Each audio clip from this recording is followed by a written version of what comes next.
Finding a cheap room in a big city is impossible, right? So when I found a huge room in this gorgeous old Victorian house for next to nothing, I jumped on it. The landlord, Mrs. Calder, was this sweet old lady, but she had one weird rule. She pointed to this tall antique mirror in the corner, covered with a heavy, dusty cloth. The last tenant left and suddenly, she said, "Just don't use the mirror, it's old, warped." I just laughed it off. An old, warped mirror? It wasn't coming from the door or the window, it was coming from inside the walls. And out of the corner of my eye I kept seeing movement, a flicker of motion from the corner where the covered mirror stood. Even my phone camera would glitch and freeze if I pointed it that way. The next day, he whispered, "That's brave." But he wouldn't say anything else. That night I couldn't take it anymore.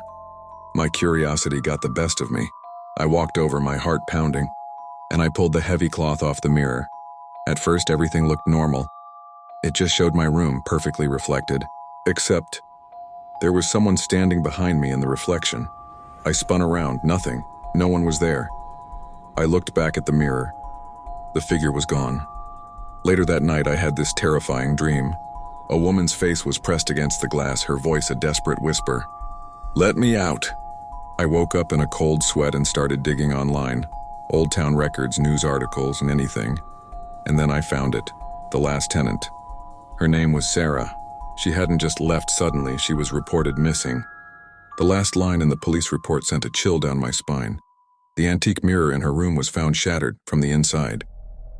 Just then the knocking started again. But this time it wasn't from the walls, it was louder, sharper, coming directly from the glass. The next morning, Mrs. Calder walked into the room to check on me. The mirror was uncovered, but the glass wasn't shattered anymore. It was perfectly smooth.